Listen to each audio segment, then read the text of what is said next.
No, just wherever's convenient. And if you get dry mouth and need water, well, it looks like everyone has water. Good. So, all right. So I come across a lot of different people, you know, in throughout the weeks and days of running GRAPE, and I ran into someone who said, you know, you should join the West Michigan Hispanic Chamber of Commerce. And doing so kind of gave me the idea, genesis for doing something that relates to Latino branding, because it's becoming an increasingly important topic. And being ahead of the curve is kind of important when you know, you're trying to get people to pay attention to you, to your company, to your product. So anyways, before I turn this mic over to Monica, I will simply introduce the panelists. So Jorge Bonilla, he is involved with market research, with qualitative research also with Latino eyes. And he is a native Spanish-speaking qualitative moderator and researcher. He's been providing research and consulting to clients for more than 10 years in both the US and Latin America. And I believe you you're from El Salvador? That's correct. Thank you. And then next is Jonathan Barrera. I always have trouble with your last name. Mikulich, right. He's a West Michigan-based marketing professional, and he has over 20 years experience in design communications, brand management, and multicultural marketing. By the way, I think you have an excellent blog, Latino Branding Power. Yes. I think it's fantastic. He's also of Mexican and European American heritage. Next, Roya Bruce, recent transplant from San Diego. And when I met with her recently this week, I couldn't help but joke, how do you like the last winter? She has over 15 years of marketing and sales experience in telecommunications and the furniture industries. And while her tactical marketing experience includes direct mail, print, TV, radio, and events, her passion is in segmented marketing, particularly multicultural segmented marketing. Then finally, Luciano Hernandez. He is president and CEO at Tiger Studio. That's an industrial design firm in Zealand. And he is the past winner of the Holland Chamber Minority Business of the Year. And with that, I'm going to turn this mic over to Monica Robles, who, by the way, is Senior Sales Specialist at Amway.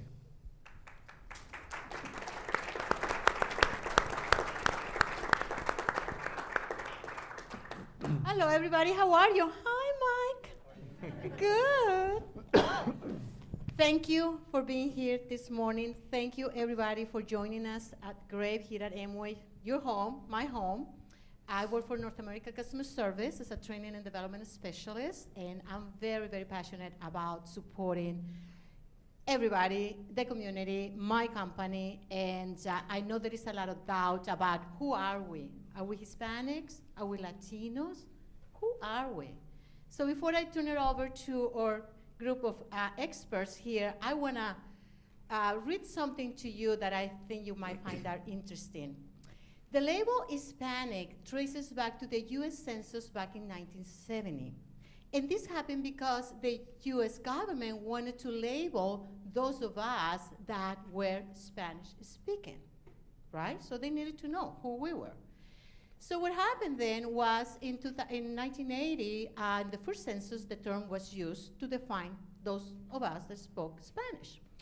So later on, we're very, very political engaged, right? So some of us back then in the day say, wait, Hispanic doesn't work for us because that comes from the oppression back from Hispania that is now Spain. And so the term for us something like not positive. So why don't we call Latinos? Then we became Latinos. And then we said, wait a minute, Latino, it also includes all those people that their roots go back to the Latin language, right? Which include Italy, Romani, French. Do they speak Spanish? No. So here we are. Are we Hispanics or Latinos? The panel is open to you. Questions? Wow. Just to kind of go off of what you said, are we Hispanic, are we Latino? It seems like every 10 years or so, a research organization such as the Pew Hispanic Center will do a survey and ask, what do those, individuals of Hispanic or Latino heritage, what do they consider themselves? And it seems to be between the terms Hispanic and Latino, it seems to always come back fairly, evenly balanced. Maybe the word Hispanic kind of edges out the word Latino as far as preference. But the thing that I think is very important to recognize about that particular survey is that there was also a question where they asked, what do you prefer to call yourself? And far more respondents came back with basically their nationality or their country or family of origin. That far outweighed the other participants that said Hispanic or Latino. So something to think about as we debate the terms Hispanic and Latino. Where do people consider what do people consider themselves to be? For the sake of categorization, we often refer to terms as Hispanic and Latino. But when you're really researching individuals and you're really trying to get to the heart of how people see themselves, it's probably more important to realize that most of them probably prefer neither term and prefer something else. I'll second what John said. About 6 years ago, the company that I work with, CNR Research, we conducted a similar study because we were deciding on the name that we're going to use for our division, which is Latinoize. So the big thing was like, what do we call it? Hispanicize or Latinoize? And much like what Pew had come up with in their research, we learned that for about most Hispanics, they really don't care one or the other. But the preference was, Hispanic is only is part of what defines the collective. But my personal preference is, I'm Salvadorian or Mexican or Cuban because that's where the tightest connection to culture comes from. And then you have to add the different layers of when Hispanics are in a different country, particularly here in the US, there's this thing that we call acculturation. So then you start to get complicated. We can talk more about that. But anyway, labels certainly do help identify the segment, but I think cultural identity is even greater than that label. Yeah, when Monica said, what do we call them? I thought, well, in San Diego, we call them Mexicans because that's what everybody in San Diego, right? So in San Diego, obviously because of the proximity to the Mexican border, a large population of the Spanish speakers there are of Mexican descent. And you talk about your cultural or your country affinity. My grandparents, my maternal grandparents, my grandfather is Puerto Rican, my grandmother's Mexican, and my grandmother used to like to tell a funny story about when they met. She said, I couldn't understand what he was saying because he was speaking that PR Spanish. So there really is a national pride, that's how they looked at it. And my grandfather was always very proud of his Puerto Rican heritage, and my grandmother very proud of her Mexican heritage. So I think to echo what Jonathan and Jorge said, it's really important to recognize the importance of nationality and culture. But then also, I think there's an overarching theme of things that are very important to Latinos, Hispanics, whatever you want to call them. And when you're marketing to them, when you're speaking in their language, so to speak, it's more important to realize that there are certain themes that run throughout all of those groups of people, and make sure that you touch on those themes. Just a little bit. I grew up in, I'm from South Texas, and in South Texas, when we were growing up, your family would tell you, that, mijo, you're Mexicano, or you're a Tejano, which is Mexican or Texan.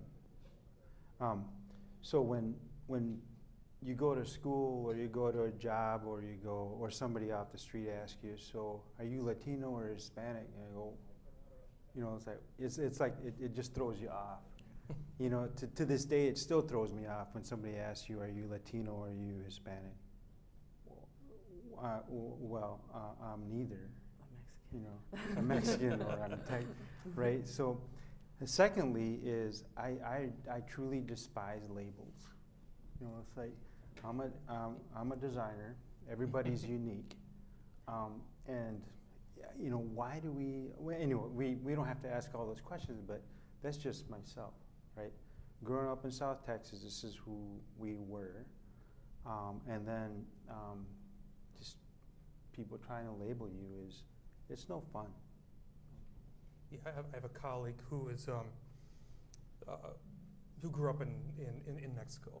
He's a psychologist. He's a college instructor, and he said he told me one time that when he grew up in Mexico, he said everybody there is Mexican, which means like everybody there is normal, you know, to them. But then when he came to the U.S., then he became Latino, and it was more or less forced upon him. And so his joke is always like, yeah, I had to go to the U.S. to learn what becoming Latino was, and to learn that there is this an overreaching attitude sometimes within, or sometimes without our outside it and within our cultures that suggests that there is supposed to be kind of a Latino tinge, I guess. But the labels, yeah, I mean, for his experience, were rather difficult. He actually had to, you know, learn to fulfill a label, and yeah, interesting stories. And like my maternal grandparents came from Mexico, but when the stories my grandfather told, he didn't say that he was from Mexico. He was from Michoacan, which is a certain region, a certain state of Mexico. And even within Mexico, there's like all these states and all these different regions, and whatever region you come from, that's you're from. You know, you're like a Jarocho, or you're from Guadalajara, you're from Michoacan, or whatever. And to him, he was from Michoacan, and that was where his pride came from. That was important. Any questions? Coming? Would you, just so we all hear, please. You talked about how throughout the Hispanic, Latino community, there's a great many things that are separate. But you also talked about some things that are common among a larger group. What are some of those commonalities? Right. So one of the things would be the importance of family. And there's a great story. So everybody's familiar with the Got Milk campaign, right?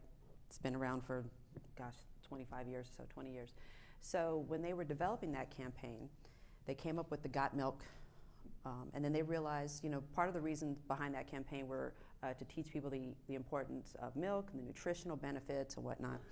And so they come up with this great campaign, and they're looking at how to market to Hispanics at the same time. And what they realized in their research was, one, humor doesn't always translate well. So when they translated Got Milk into Spanish, it basically came out as, are you lactating?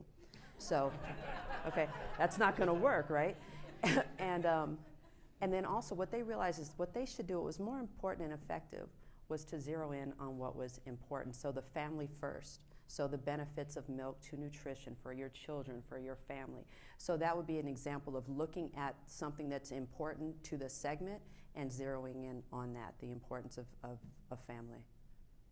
Yeah, I think, you know, most of us probably up here, I think we've seen marketing and advertising campaigns that missed the mark, but once in a while you do see something where it's pretty obvious.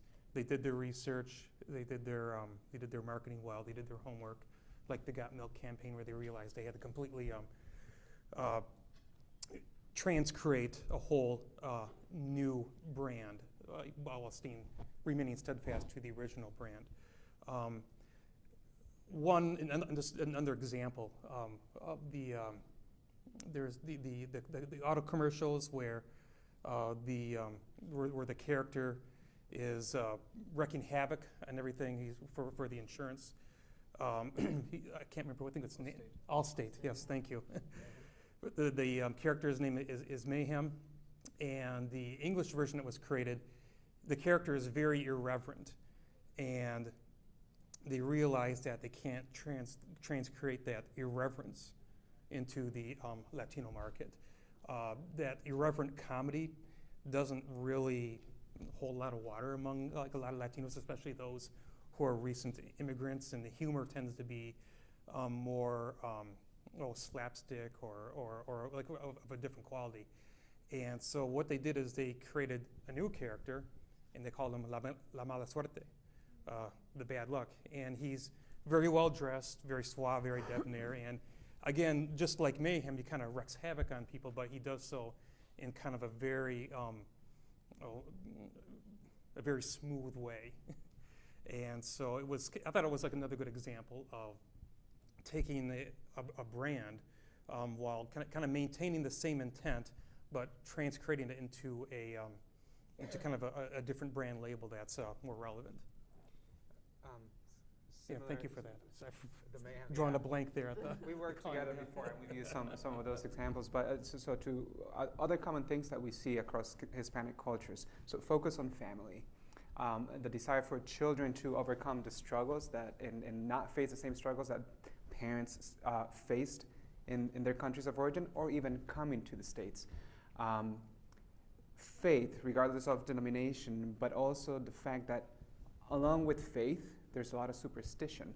And that's actually one of the insights that the ad, I think it was Lapi, is the ad agency that created that Allstate campaign in Spanish, caught on to think of the bad luck as a character that would replace Mayhem in the Hispanic campaign.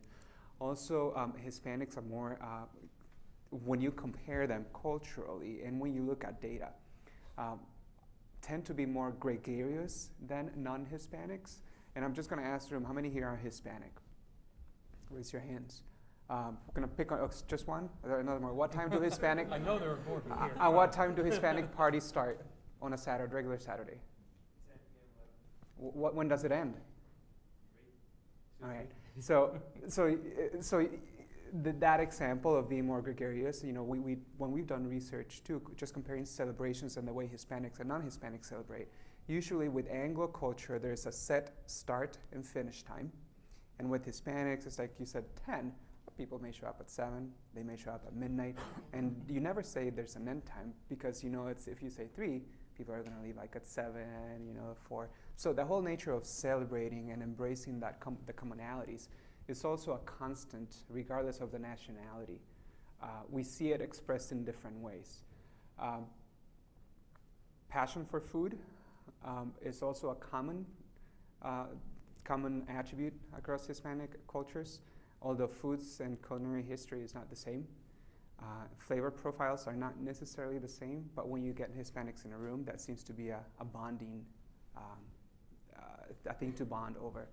And as I was giving the example of the party, I saw a couple of smiling faces, and you probably have heard that Hispanics are never on time. It's not that we're not on time, we know how to use watches, but it's in general, Hispanics, one of the things that culturally is common is that, I think Gonzalo, one of our peers, mentions that the human transaction is very valuable among Hispanics and Hispanic cultures, as opposed to the actual transaction that takes place, the commercial transaction, if you will. And those are fairly common throughout cultures and regions in Latin America. And that brings up a good point too. Both of you mentioned how Hispanics in LA and San Diego are different, and then Hispanics within Mexico are different, and Texas. One of the most common mistakes that we see when our clients approach us is that they make the assumption that all Hispanics are the same, and that as long as you put something in Spanish, it will do good, and nothing farther from the truth. To build on John's example, P&G does a great job at marketing to Hispanics, and they bring a lot of insights that build on the commonalities and the diversity that exists within the Hispanic community. Just wanted to add also is, and I don't have scientific reasons for some of these things, but I also noticed that we use the word God, Dios, a lot more common than the the American, our the direction that the United States is going. You know, you listen to the radio, Spanish radio in the morning, and they'll say things que Dios los bendiga, may God bless you. You know, and it's used a lot more freely. I know from my generation back, I mean, that's what we do, right? May God bless you, que Dios te bendiga, right? So there's kind of like an oxymoron going on, right, where the United States in general is trying to take the word God out of everything, but yet the Latino or Hispanic community uses it freely, right? And unabashful, unbiased. I mean, we just use it in a good way. And the other thing too is we talk about touch, right? Where we tend to hug quite a bit more, both male and female. I mean, we just tend to be a touchy, lovey, and people in general, and that also speaks to our hearts, right? Our hearts are they're big hearts. And again, I don't have scientific data why that is, right? Why we have big hearts, why we're so passionate. I don't know that, but I just know is that we are. But that's important to keep in mind, though, when you want to see it demonstrated. Go to any family celebration and watch how we greet each other. Hugs, everybody kiss on the cheek. That's a common thing. And I think that just kind of to a funny story. When my ex-husband years ago, when we first started dating, he came over for Thanksgiving with my family, and midway through the meal, his eyes were just this big, and afterwards I was like, so what'd you think? What'd you think of my family? He said, you guys are loud. Yeah, that's how it is, and everybody's talking at the same time and talking over each other, and and it was just, like you said, it's very passionate, I think it's okay when you're doing business, when you're marketing, to let that come across. To have that be a theme in how you're communicating. Again, as Americans, what may not appeal to us, it definitely works. You talked about the slapstick type of comedy. One of the things where I came from, Cox Communications, which is a telecom company, voice, video, data, and part of the research that we had done was looking at what type of programming appeals to Hispanics, and you would think, oh, well, it's Spanish language programming. Not necessarily. So the kids wanted Disney, Nickelodeon, Cartoon Network. The adults actually liked to watch some of the old shows. So I Love Lucy, Leave It to Beaver. This type of programming, it's very broad humor. Obviously, Lucy's over the top, completely physical comedy, but that's what they enjoyed watching. That's how they learned the language. And so, it was kind of interesting when we were talking about what type of programming, when we first started our efforts at Hispanic marketing there, looking at the type of programming, saying, no, whatever package we create should include English language programming, and what we do is we highlight these channels that carry this type of programming. So, recognizing that what type of humor does work. I'm talking a little bit about what Luciano brought up earlier about God and faith, and faith and religion is much more embedded within Latino cultures compared to Western cultures, and there are a lot of reasons for that, but one thing that we can look at from from an ethnographic point of view is the idea of fatalism. And within a lot of Latino cultures, there is the perspective that our lives are controlled by God. Our lives are in the hands of a different entity, versus in Western culture, the attitude is more, we take control of our lives. We control our own destiny. And within Latino cultures, it's more of like our destiny is pretty much spoken for us. And there are a lot of reasons for that. One of them is socioeconomics.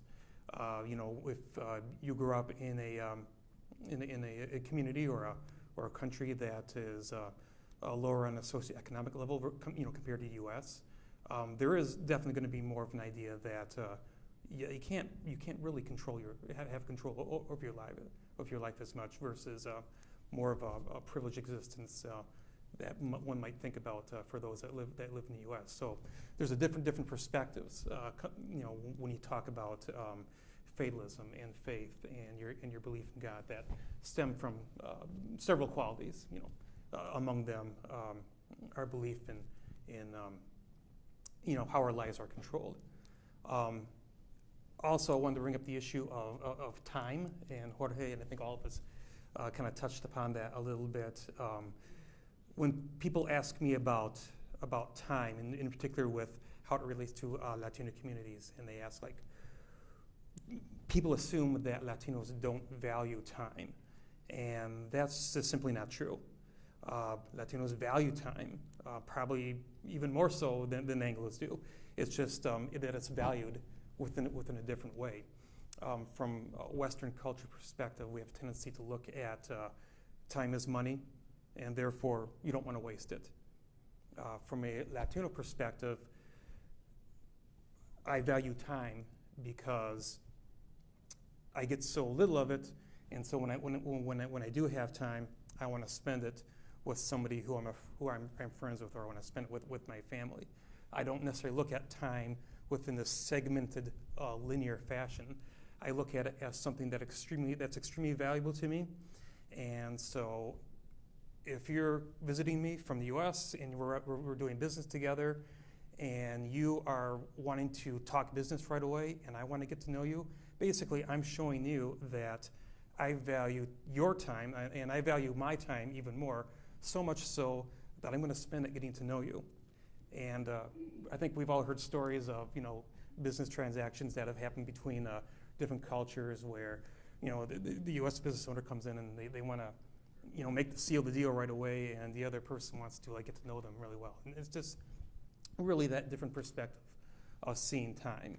And yes, absolutely, it's not that Latinos don't value time. It's not that Latinos don't know how to keep track of time. It's just valued from a different perspective. The 3-hour lunch, the 3-hour Yeah. business lunch. I have kind of a follow-up on that, which may be a little bit off track, but one of the themes that you talked about was the commonality of family, how important family is. And I'm thinking my son went to what's a Sweet 16 party for a girl? Quinceañera. Yeah, he went to one with a girl he knew a couple of weeks ago, and she told him, she said, "You're going to be the only white guy here." And he was, and he had just a phenomenal time. And he talked about that sense of family, that sense of community, that these are all 8 of my uncles, these are all 37 of my cousins. He said there was 200 people there. It was phenomenal. He said, why don't Hollanders party like that? But what I'm curious of is, do you see that family ties, that family community breaking down between first generation, second, third, and fourth? Because sometimes I feel like, and this is maybe a generalization across a lot of different first generation Americans, but eventually our culture overwhelms them. I think that it's possible, but one thing that we seem to see with among Latino demographics, especially when we consider many Latinos as newcomers or the sons and daughters of newcomers, versus other ways of immigrants that have come to the U.S., Latinos have a much higher cultural sustainability, it seems, than other immigrant waves that have come to the U.S. So while I kind of agree that it is possible for a culture to become overwhelmed or maybe even watered down, it seems that at least among Latinos, at least from what we can see right now, there is much more of a higher cultural sustainability.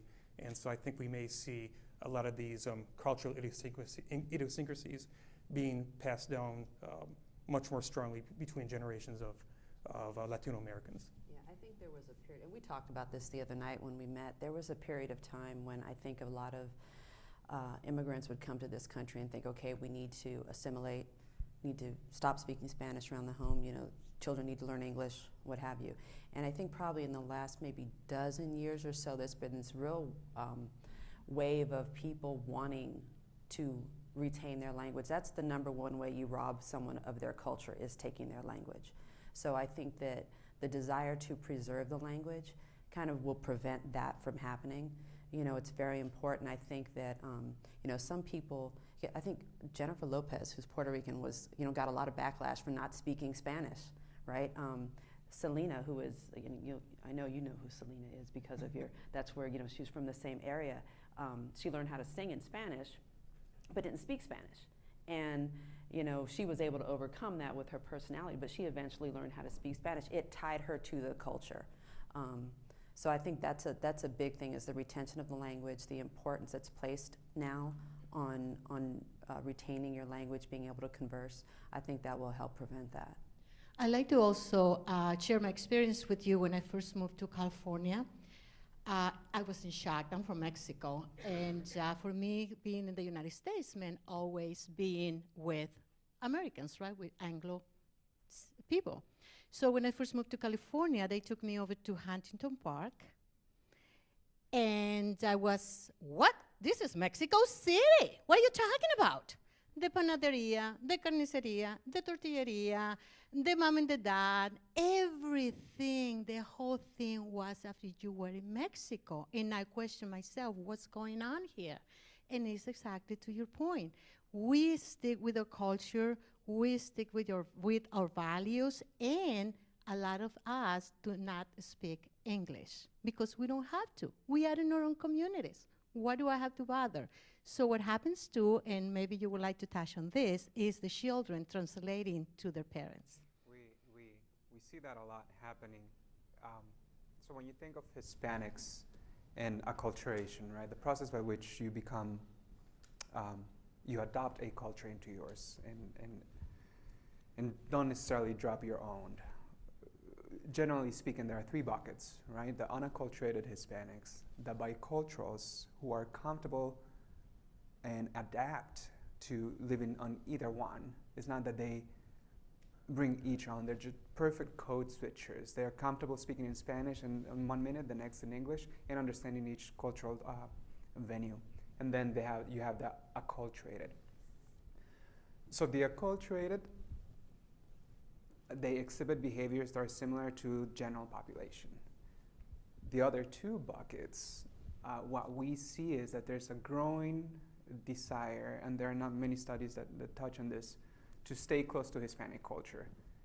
And with children, it's not uncommon that they are the ones who bring in American culture into the household because they learn about Turkey Day at school. You know, something that my parents didn't celebrate. Hey, what's going on? They're talking about turkey at school, and what is this? And so parents, in an effort to cater to that cultural need that their children have, bring that into the home and make it their own. And with language, the three last projects that I've been doing have dealt with language in a business setting. And every single one, 3 different companies, we got confirmation that children are going into stores acting as translators and interpreters. So to answer a little bit of your questions, yeah, we do see some of that happen, but it isn't necessarily the rule. And when you think about current technology, the way it operates and how easy it is to have access to talking to someone in Mexico or in Colombia, wherever you are from, it's happening every day. And we hear that a lot with research participants that tell us Skype is great. I can have my child meet their grandparents and talk to them daily. So I think in terms of trends, we're seeing a little bit of a change where there's a growing desire to stay anchored in Hispanic culture, not necessarily at the expense of American culture. Part of it too for me is depends on what region you're in. I mean, if for example, if you're an immigrant or a Latino that's moving to the middle of Minnesota somewhere, the culture is probably not gonna last very long.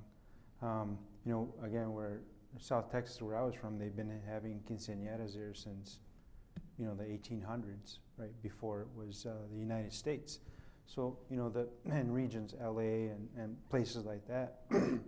But if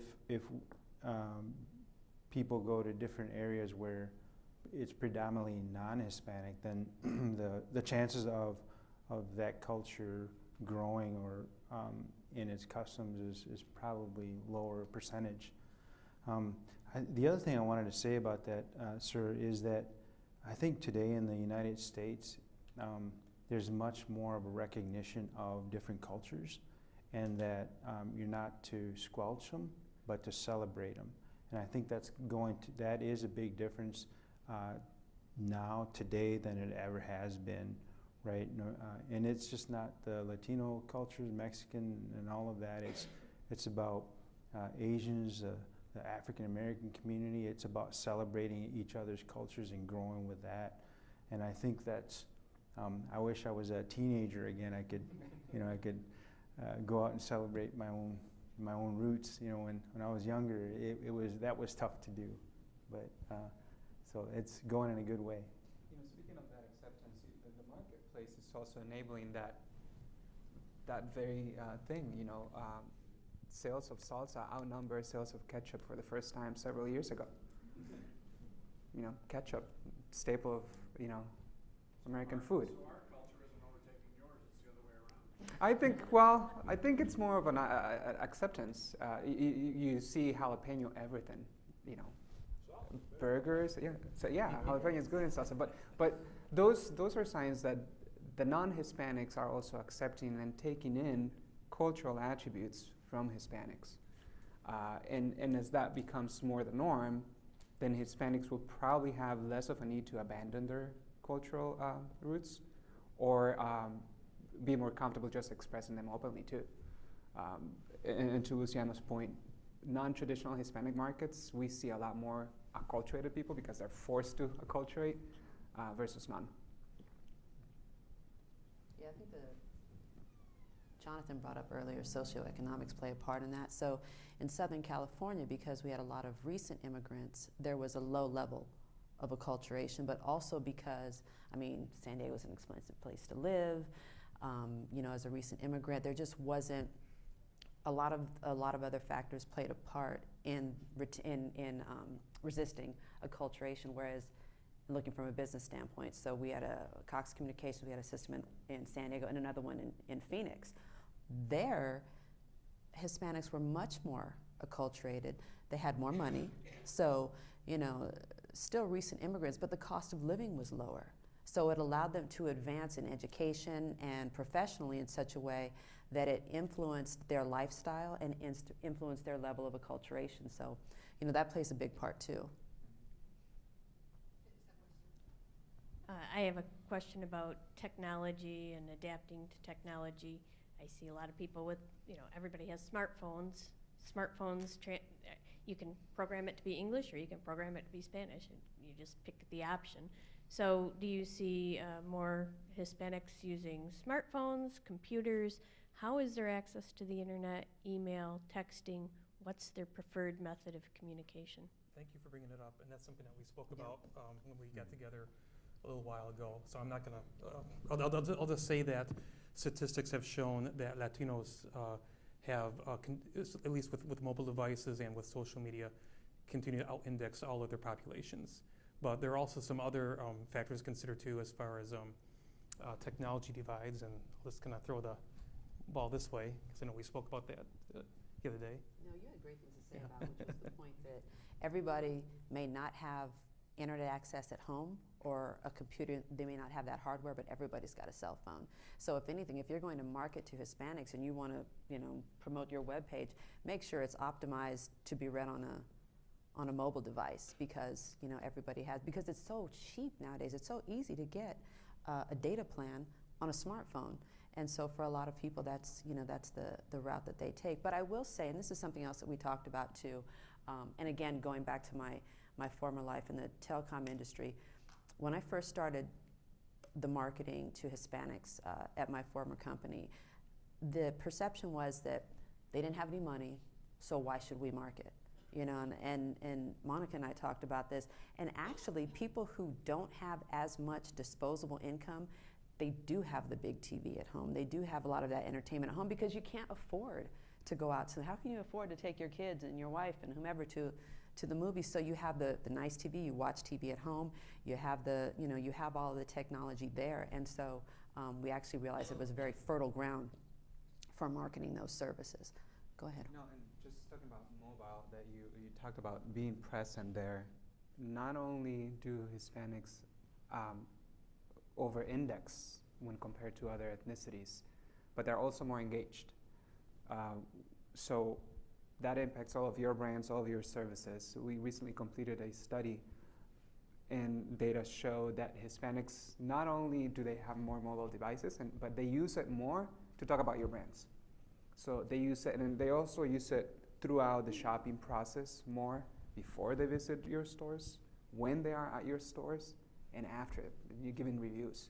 And so the digitally engaged among Hispanics were 12% of the Hispanic population, while with the Anglo general market it was 9%. So fairly close, but the things that Hispanics are doing talk about your brands more. Yeah. One thing I did notice was, excuse me, John, was that I think we all know that our children, they're just technologically advanced, right? They're using Facebook, Twitter, Instagram, or all these things, right? They're doing them all at once. I mean, I think our kids are no different than any other kid in America. But what I have found, and I don't have any proof of this, but is that texting, for some reason, transcends age. From a 10-year-old to my mother and father and in-laws, texting, right? Everybody texts. And I don't know why that is, and I'll end it with a quick story. A friend of mine, he's a soccer coach. He said, I can't get the parents to come at a certain location at this particular time. I call them, I send them emails, I Facebook them, and all this other things. He couldn't do it. So what he did, he sent out text message and figured that all the soccer moms, or whatever you want to call them, they all got the message. So for some reason, I see that kind of transcending all age groups here. Yeah. But and ethnicities and races too. I mean, I think just technology, I think regardless of where you come from and who you are, especially if you're in this country, I think that technology applies across the board. So all teenagers are on the phones at all times, no matter where, no matter who they are and where they come from. I know I've got one at home, and I said, can you just put that down? And that's what they're doing, like you said, is texting. So I think while it's a great question, I think that the answer is, that does apply across the board. Yeah, don't ignore the technology. There have been some reports about technology gaps between general market and Latino markets, and well, it's certainly more generational. But I would say, what type of technology? For example, if you own a technology company, and you're looking at surveys that say that the general market, they have Wi-Fi. More families have Wi-Fi than Latino families, or more general market families have desktop computers and laptops than Latino families. Well, on one hand, you might look at that and say, well, that's indicating to me that there is a technological gap. But what we have found out is that with a lot of Latino families, and many are of a lower socioeconomic level, they've basically bypassed computers altogether and went right to mobile devices, and are embracing mobile devices left and right, much more so than any other community that we know of. So when they say that there's a technology gap, I'm a little skeptical of that. I would say do your research a little bit better first. In fact, mobile is one of the most effective ways for us to reach difficult to reach Hispanics with short surveys. It was kind of like a revelation a year ago. It's like, wait, let's try this, and we got the fastest and largest response that we've ever gotten in anything mobile with Hispanics. Oh, just a little change of pace. Most of the ads I've been seeing on TV have been political ads recently, and this idea came to me when you're talking about traditional values and family and so on, and in a way talking about God, and that's almost more traditional American values. But what would be your advice to political candidates of both major parties? On the one hand, there's traditional values, on the other hand, there's immigration, and I don't know, I don't follow politics really that close, but what would your advice to them, how to appeal to Latinos and try to position their brands, not just for the Senate race, but 2 years down the road, I think the presidential race will be greatly influenced by the Latino vote. Depending on who you talk to, you will hear that Latinos tend to gravitate towards one political party or another.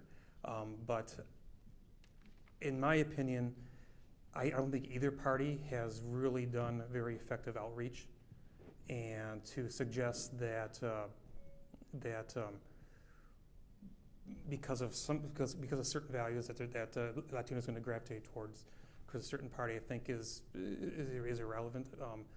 I think that both either parties, I think at this point it's still more or less up for grabs for the most part. Now, depending on who you talk to, whatever talking head you might be listening to will probably tell you something different.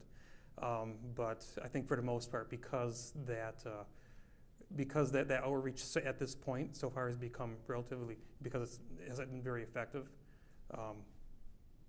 we can't really say which political party do Latinos gravitate towards. I can't say. I think there's and not to get, like you said, too deep into the political part of it, but I know in San Diego several years ago, there was a proposition on the ballot about immigration. And I don't remember the specifics of it, but that was the driver. It was less about family values or things like that, and it was really that immigration debate that kind of put people on one side or the other. And then to Jonathan's point, even within that, there's a mentality. That's not to say that every single person of Hispanic descent is in favor of border control. It depends on how long you've been here, on what you believe in.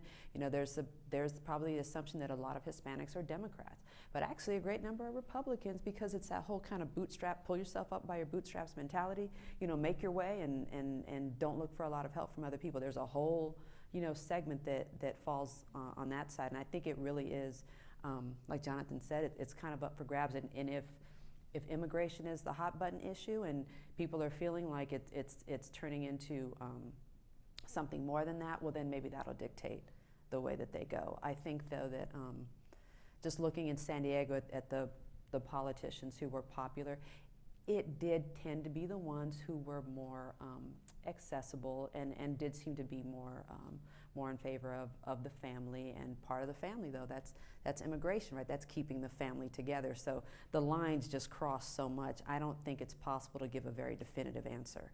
If you're a political consultant, I think you really have to take the temperature of the region that you're in and decide that way. And for me, being so new to Michigan or West Michigan, I couldn't begin to take that temperature, but I think that's pretty consistent across the board. I will say, I try to avoid everything that has to do with speaking publicly about politics, but I will say that with Hispanics, that my recommendation would be not to make the assumption that one size fits all, because of the different acculturation levels, but also because of the different historic processes that have led immigrants into this country. Think of Venezuela. If you think of Texas and Florida, there's Katiesuela in Texas. Katy became Katiesuela because there's such a large population there. And there you will find Venezuelans who love Chavez, and the other half hates Chavez.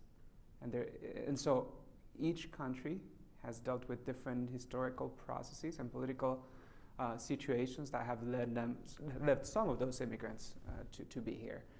So one size fits all, particularly in politics, doesn't work. I would say don't make that assumption and be legitimate. Just like I noticed when Luciano was talking to you, he's like, touching you. That proximity, that approachability works regardless of your political affinity, I think. And I also don't claim to be an expert in this whole area, but what I do know is that we recognize mean spirit, whatever you want to call it. That's pretty easy to spot, isn't it? Right? That's not a good way to gain votes among the Latino community or any community, really. But I think the basic question is, and I've been in political office in the past, and the first things first. First things first is, are you going to treat me like just like another human being, right? So what's important to me is important to you: food, shelter, jobs, those kinds of things. So I think a lot of times we just kind of, political candidates just brush all over that, right? Or anybody really, where you're trying to sell or convince somebody of another thing. Or we're humans first, and I think we forget that a lot. We all need to eat. We all care for our children. And then you figure out what's important to a certain segment of the community. And then then you can figure out your message from there. So that's kind of, and trust is the big word too, right? So I'm not sure if that's true across our country, but Latinos and Hispanics are especially acute to whether I trust that person or not, or either one of them. Or either, you get two candidates. If I don't trust either one of them, I'm not voting. I'm out of here, right? So. I think regardless of political affiliation, one thing to keep in mind is the perspective that Latinos have towards politics, or public entities versus corporate entities versus private entities versus social service entities. Here within our Western way of thinking, we have a tendency to categorize and divide public and private. Among a lot of Latino communities, they don't necessarily see, there's more of a blend. They don't necessarily see those divisions as being as strong. So there is really, in some instances, there's really not a problem of mixing, the private and the public.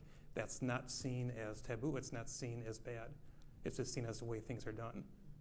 So again, regardless of political affiliation, realize that Latinos may have a different perspective upon how they see the world. What about music? Does every type of music appeals to us? Nope. We see a lot of, like, with the younger millennial Hispanics and biculturals, more commonalities, but certainly music, just like food, is so varied. It's having a regional banda, play in a Cuban party will not go well, and so in that aspect, I think you have to look at nationalities and don't make the assumption that anything that remotely sounds like mariachis or salsa will appeal to everybody, because it doesn't. Actually, it can be offensive. So it's almost like saying, we have that kind of diversity here in the States when you take Hispanics out of the question too. So it's almost like you hear different accents, a New York accent, a Southern accent, or a Midwest accent. Sometimes you can tell them apart, and sometimes people take pride of it. Same with music, and making that assumption that, oh, you're Hispanic? Wow, did you like the last Vicente Fernandez CD? No, I like bachata. I like Caribbean sounds more than continental music. We have another question? Not or not. It's funny, Luciano, you mentioned before, I hate labels. One thing all of us like to do, though, is categorize people. And that's the first thing you do is, what box can I fit you in, so that now you can fit into my stereotype for that box. I think that's what you see. I think that most Americans, the world consists of white people, Africans, Indians, Asian, Hispanic, and Arabs, Muslims, or Islamic terrorists, or whatever you want to call them today. But there's that desire to categorize people, and so they can fit into those boxes. So one of my questions was, you were talking about Procter & Gamble and how well they're marketing. How granular they get when they go to like Central and South America? Do they do Colombia and Venezuela and Guatemala and separate markets with different campaigns for each? They take different approaches. I think when like a player of that size, like Lever does the same thing, Kraft does the same thing. They have regions, so and they're usually not the same regions. So Mexico, they're all there just because of the size of the market.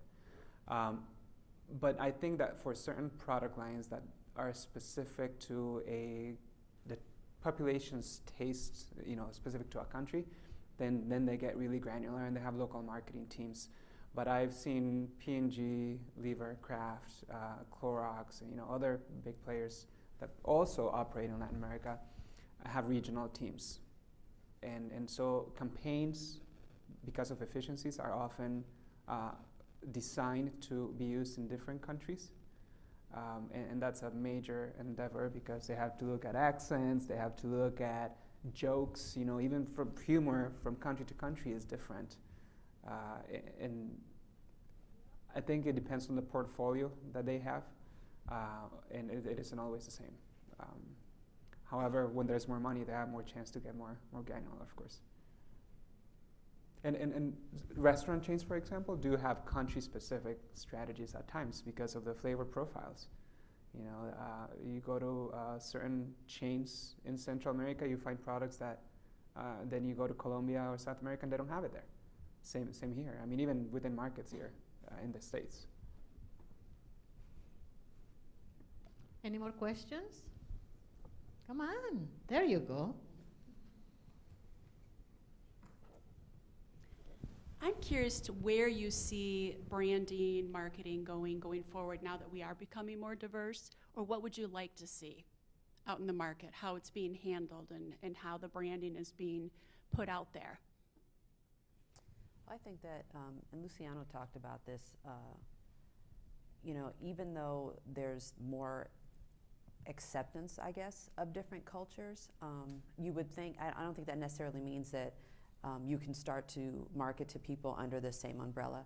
I think that the very fact that there's more acceptance of different cultures is a reason to continue to target different groups differently. I think that people still you still have to meet the customer where they are. People still want you to speak to them in a way that they understand, whether it's literally speak to me in a language I understand or speak to me in a way that appeals to me and that resonates with me. So I think that will continue. I think that as we're able to, at least with segmented marketing, kind of slice and dice the pie and track the effectiveness of different things, I think that allows us to take more chances as marketers and as communicators, because you'll find out pretty quickly if something did work or didn't work. You solicit feedback from the different groups that you communicate with, and I think that helps us to continue to be more effective in that way. Yeah, I think it's kind of hard. You mentioned like where we'd like to see marketing and branding go. To me, it's kind of hard to answer because as marketers, I don't see us as dictating what the market does, but rather we make sure that we have the ears and eyes and senses to understand what the market itself decides to where they want to go. But trying to predict the future, that's a hard one. I speak to colleagues all the time, and when we talk about what's the future of Latino branding and marketing, and we can look at some trends, but for the most part, we kind of look at it and say, like, right now it's a moving target, and we need to be flexible. We need to be fluid enough to be able to respond to that.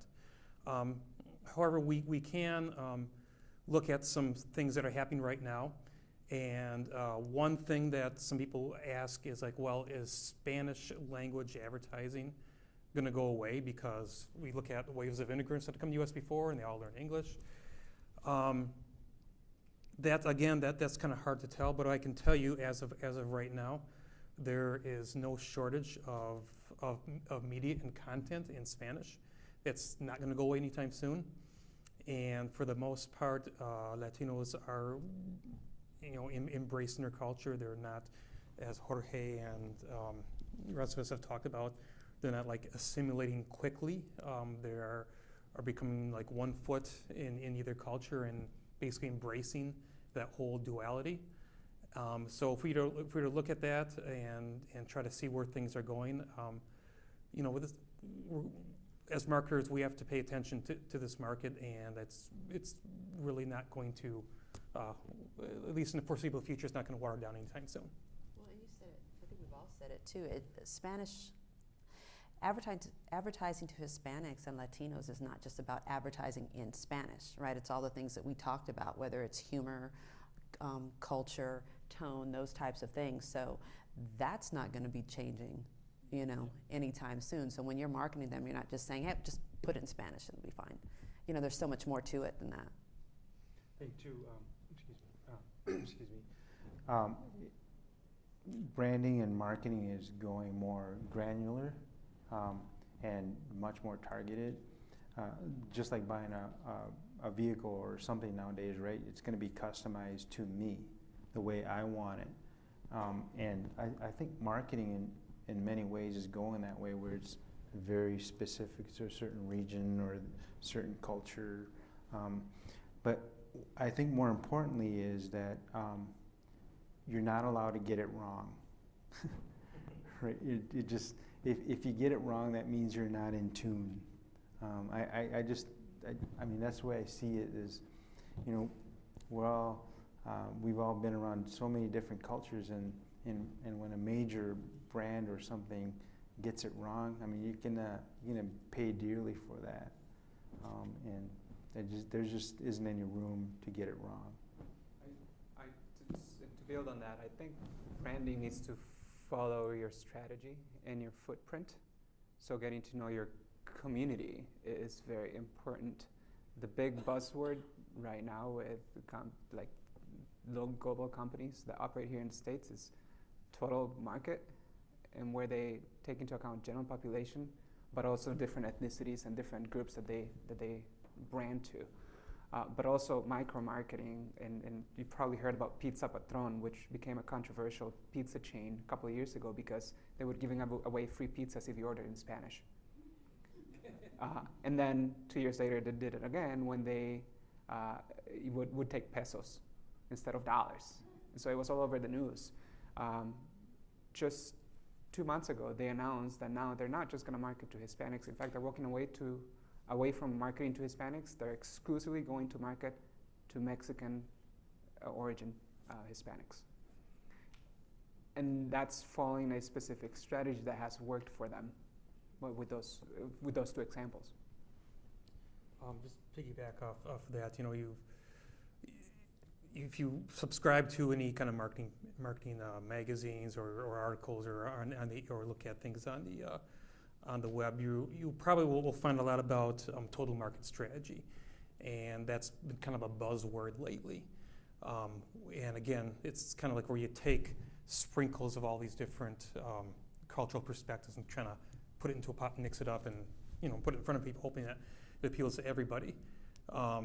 Obviously, I don't really think that's very effective, just in the way I'm describing it. But and usually these, you know, when marketing budgets get cut, people start talking about total market strategy, basically because, you know, they have to. But to emphasize what Roya and Luciano were talking about, segmented marketing, marketing that has a particular strategic initiatives to appeal to certain people with a certain perspective is ultimately, in my opinion, going to be much more effective. Okay, working. So I have a question for each of you as we wrap up. Can you give us one practical takeaway? Let's say if I was a business owner or thinking to market to Hispanics, what's one thing that I always should keep in mind? You know, give us each something different, if you would.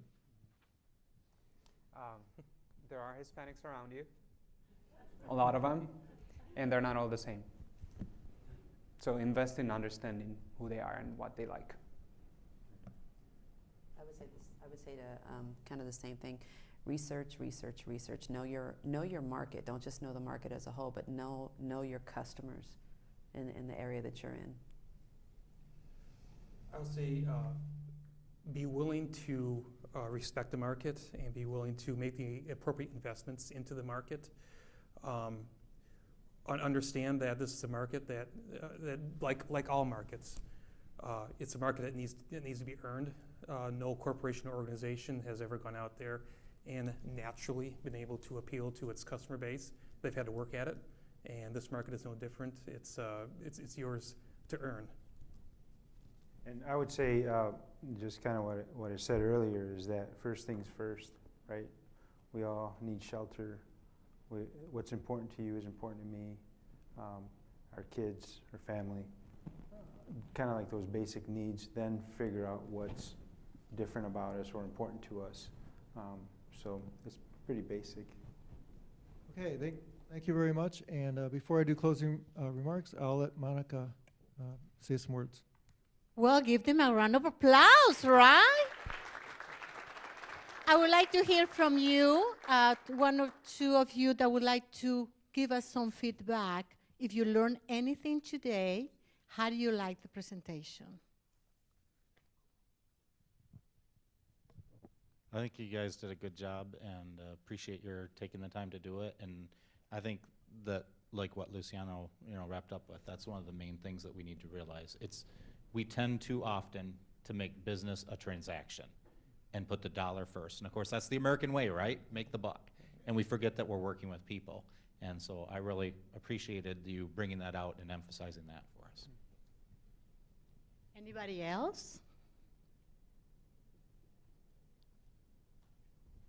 There you go. That's fine. Walking is good. Thanks. I want to piggyback off what he just said. I think that this has been bringing about a good awareness that we have to bring it out in the open that we are all different. I think, especially in Grand Rapids, sometimes we kind of try to hide diversity a little bit rather than welcome it more, and realize that there are different segments, and we do have to market to people and treat people in different ways depending on their backgrounds, et cetera. And I think it's good that we just talk about this so that we're all aware of how we interact, how we see each other, and to give those of us who are not Hispanic or Latino kind of a view into what that world is like when you are trying to market to that group or you're being marketed to. So, thank you. Thank you. And you have in your tables information about each one of our 4 panelists and their contact information, their email, so you take it with you if you want to continue the conversation with them. Thank you very, very much to all of you. John? And the applause, of course. In addition, I'd like to thank Jason Truppins. He's not here today, but he's from Grand Rapids Night Out, and he's helping us, provide lunch as a nonprofit. But we'll have different vendors provide lunch throughout the year at our GRAPE events. Also, I'd like to encourage you to go on an Amway tour after this event. So see Monica. I came by Amway a few weeks ago, and Monica said, "You have to come see this Amway tour." And I said, "Well, I think I already saw it by myself." And she says, no, let me take you. And she pointed out all the stuff that I missed, and I thought, wow, this is really fascinating. It's almost like a Disneyland for adults. Very strange. So I really do appreciate everyone who came here, and without your participation and your willingness to talk, it would be much less of an event. So thank you for being very cooperative. And hope to see you next month at our next event, which is Social Intelligence on October 23rd. Thank you very much. Thank you. Those of you that would like to go in the tour, you can exit this way. I will be waiting for you. We have a tour guide that can take you into the visitor center. Thank you.